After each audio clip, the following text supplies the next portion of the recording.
Tonight on CTV, students march against anti-Semitism. The impeachment of Josh Silva moves forward. The food bank and ASCSU team up in an event you won't want to miss.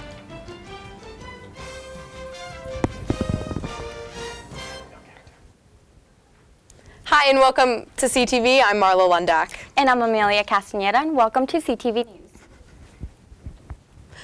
By now we have all been informed about the tragic events that occurred in Las Vegas on Sunday night, where 64-year-old Stephen Paddock opened fire on a country music festival, killing around 60 people and injuring over 500 others. Paddock's weapons were obtained legally, which has stirred up a controversial conversation across the nation. I talked to students around campus to get some opinions on the event and what students feel is necessary regarding gun laws. Time. And I've never not felt safe in Vegas every time I've been, but we were sitting in the airport just waiting to leave, and we started hearing about it. We were on the airplane and taxiing to take off, and so we had, I think, one of the last planes to take off before they shut down the airport that night, and just kind of a surreal experience to now have that moment now be a part of the trip that we were on. And so that trip will now be synonymous with right now the largest, modern massacre that we've had in the United States. It's tragic. I wish I could do more, and it's heartbreaking. I know there have a lot of shooting in America, but I know this time is kind of different. Yeah. I was shocked when I heard the numbers of people died. Yeah. There should be no reason that Americans should be able to buy automatic weapons, semi-automatic weapons, because that's used for killing multiple people. I don't necessarily agree that people should be able to, easily obtain assault rifles, such as an M16, because why essentially would we need an assault rifle to carry? Chances are you're not going to want to hunt with an assault rifle. I think the gun is a first, and it's a good and a perfect way, and really the fast way to protect themselves. I think that is what Americans think. I would say it's tough to start looking at gun laws just from mass shootings. I think it's a good topic to start bringing it up, but it's never a good way to start making policy. Many people are raising money for victims of this tragedy. You can help by donating to various GoFundMe pages on Facebook. The Colorado State University Board of Governors unanimously decided to demolish Huge Stadium, the former home of the Colorado State University football team, earlier today. The proposal to deconstruct Huge Stadium was presented by Executive Vice Chancellor Amy Parsons and is projected to cost between $4 million to $6 million. These projected costs are expected to be reimbursed from the proceeds of the property sale or ground lease.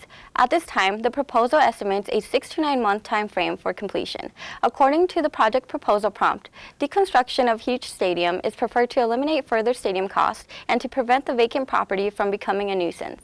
There will be an open house October 18th to address community concerns.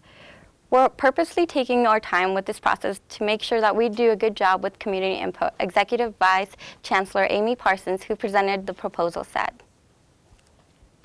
Following an anti-Semitic message written on the door of a dorm room here at Colorado State, Jewish students organized a demonstration by walking through campus and the LSC, showing Jewish symbols and signs to demonstrate the unity and pride. The demonstration was held earlier today as they walked through campus reciting Jewish hymns before ending at the sukkah that is put up every year near the LSC Plaza. An event held for CSU students was held earlier, and we had Aaliyah Gorelik to cover. On Monday, the LSC held a talk called Dialogues Around Difference. The main focus was reframing perspectives of immigrants and refugees. Leaders of Colorado's immigrant and refugee centers spoke out about what you can do to get involved on college campuses. I came to this talk today because I think that the immigrant and refugee community and undocumented students are all populations that live on the margins, and being a university that sort of fosters a land grant view and trying to be welcoming to all those in the community and the state of Colorado, that includes those populations as well. The panel noted that many students suffer from anxiety and depression because of their legal status.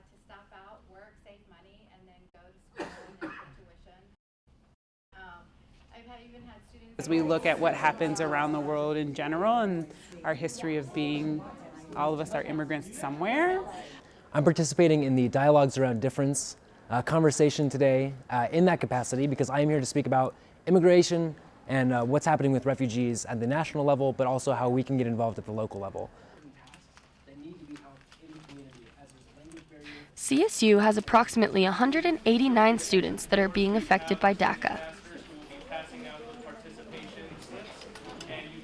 So, refugees and immigrants, it's an issue of human dignity. Refugees and immigrants, it's an issue of shared prosperity, right? And so framing and reframing the way we talk about immigrants and refugees is talking about refugees and immigrants as contributors to our community. Speaking out about refugees and immigrants is a point of resistance to shift the master narrative. Activism helps those who are undocumented have a voice.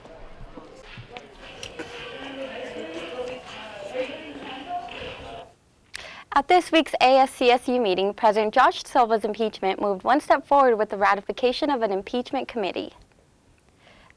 The impeachment committee will investigate charges stated on the finalized petition, which includes all previous charges except the charge of Silva showing up intoxicated to a Senate session and the charge of harassment and discrimination, as that charge is currently being investigated by the Office of Equal Opportunity at the school. Silva approached the floor later that night and stated that the actions of the Senate body pained him, but he urged them to follow through with the process. Today, outside Hawthorne Medical Center, ASCSU and the Larimer County Food Bank teamed up to provide students with the food in a once-a-month event known as the Mobile Food Bank. Students lined up along University to get in on this deal and stock up their apartments with everything from Ritz crackers to mangoes. It was quite the effort, but ended up putting a smile on the face of many broke college students. For more information, visit the Mobile Food Bank Facebook page. On Wednesday, students from the Fort Collins School District spent the entire day at CSU learning about math, science, and technology. 300 fourth grade students arrived at CSU on Wednesday morning, excited to participate in workshops and listen to guest speakers revolving math, science, and technology. Science Technology Day is an opportunity for many committee members across campus, including El Centro, the Access Center, and the Natural Sciences, to bring fourth graders to campus and help them think about their future. Math, Science, and Technology Day began in 1990, making this their 27th year. Provide exposure to the students for the university. These were Latinx students that had never entered in any space in the university.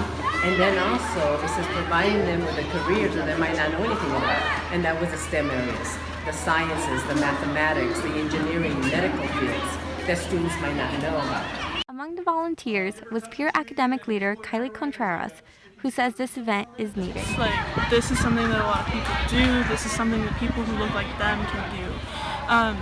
CSU is for everybody. Like, if you have the want to do it, you can figure out a way. And I want them to be able to see that, like, science in general is also something that's for everybody. And anyone who is interested in science can do science. CSU will continue hosting this annual event. Visit El Centro Diversity Office on campus for more information. That's all we have for news. Stay tuned for weather, sports, and entertainment right after this.